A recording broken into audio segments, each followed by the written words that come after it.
ನೀವು ಕುಡ್ದಾದ್ಮೇಲೆ ಯಾವ ರೀತಿ ಬಿಹೇವ್ ಮಾಡ್ತಿರೋ ಅದ್ರ ಮೇಲೆ ನೀವೇನ್ ಮಿಸ್ ಮಾಡ್ಕೊಂತಿದ್ದೀರಾ ಅಂತ ಹೇಳಿ ತಿಳ್ಕೊಬಹುದು. ಕುಡ್ದಾದ್ಮೇಲೆ ಒಬ್ಬ ವ್ಯಕ್ತಿ ಬಂದು ಅಳ್ತಿದ್ದಾನೆ ಅಂದ್ರೆ ಅವನ ಒಂದು ಮನ್ಸಲ್ಲಿರುವಂತ ಒಂದು ನೋವೆಲ್ಲನೂ ಕೂಡ ಆಚೆ ಕಡೆ ಆಗ್ತಿದ್ದಾನೆ ಅಂತ ಹೇಳಿ ಮತ್ತೆ ಯಾರಿಗೂ ಹೇಳ್ಕೊಳಕ್ ಆಗ್ದಿರಾ ಒಂದು ಸಿಚುವೇಶನ್ ಅವನು ಅನುಭವಿಸ್ತಿರ್ತಾನೆ. ಇನ್ನ ತುಂಬಾ ಜನ ಕುಡ್ದಾದ್ಮೇಲೆ ಸಿಕ್ಕಾಪಟ್ಟೆ ರೇಗ್ತಿರ್ತಾರೆ.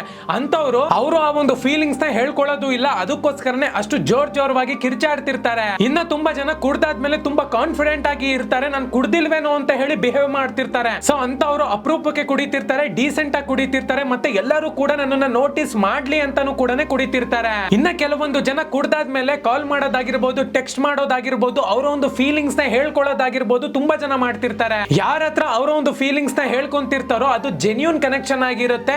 ಅವ್ರ ಹತ್ರ ಇರುವಂತ ಒಂದು ಫೀಲಿಂಗ್ಸ್ ಎಲ್ಲಾನು ಕೂಡ ಶೇರ್ ಮಾಡ್ಕೊಂತಿರ್ತಾರೆ. ಇನ್ನ ಕುಡ್ದಾದ್ಮೇಲೆ ತುಂಬಾ ನಕ್ಕೊಂಡು ಆರಾಮಾಗಿದ್ದಾರೆ ಅಂದ್ರೆ ಖುಷಿಗೋಸ್ಕರ ಅವರು ಕುಡಿತಿದ್ದಾರೆ ಅಂತ ಹೇಳಿ ಅರ್ಥ. ಕುಡ್ದಿದ ತಕ್ಷಣ ನಿದ್ದೆ ಮಾಡ್ಬಿಡ್ತಾರೆ ಕೆಲವೊಬ್ರು. ಸೊ ಅಂತವ್ರು ತುಂಬಾ ಕಷ್ಟ ಪಟ್ಟಿರ್ತಾರೆ, ಬೆಳಗ್ಗೆಯಿಂದ ಸುಸ್ತಾಗ್ಬಿಟ್ಟಿರ್ತಾರೆ, ಅದಕ್ಕೋಸ್ಕರ ಮಲ್ಕೊಂತಾರೆ. ಇನ್ನ ತುಂಬಾ ಜನ ಕುಡ್ದಾದ್ಮೇಲೆ ಎಮೋಷನ್ ಆಗಿ ಮಾತಾಡಕ್ಕೆ ಶುರು ಮಾಡ್ತಾರೆ. ಅಂತವ್ರನ್ನ ನೀವು ನೆಗ್ಲೆಕ್ಟ್ ಆಗಿ ತಗೊಳಕ್ ಹೋಗ್ಬೇಡಿ. ಆಲ್ಕೋಹಾಲ್ ಅದನ್ನ ಮಾತಾಡಿಸ್ತಿಲ್ಲ, ಅವ್ರ ಮನ್ಸಲ್ಲಿ ಇರುವಂತದ್ದೆಲ್ಲಾನು ಕೂಡ ಹೊರಗಡೆ ಆಗ್ತಿದ್ದಾರೆ. ನಿಮ್ಮ ಒಂದು ಫ್ರೆಂಡ್ಸ್ ಗ್ರೂಪ್ ನಲ್ಲಿ ಕುಡ್ದಾದ್ಮೇಲೆ ಈ ತರ ಬಿಹೇವ್ ಮಾಡುವಂತ ಒಂದು ವ್ಯಕ್ತಿ ಇದ್ದಾರೆ ಅಂದ್ರೆ ಕಮೆಂಟ್ ಸೆಕ್ಷನ್ ಅಲ್ಲಿ ಅವ್ರನ್ನ ಟ್ಯಾಗ್ ಮಾಡಿ.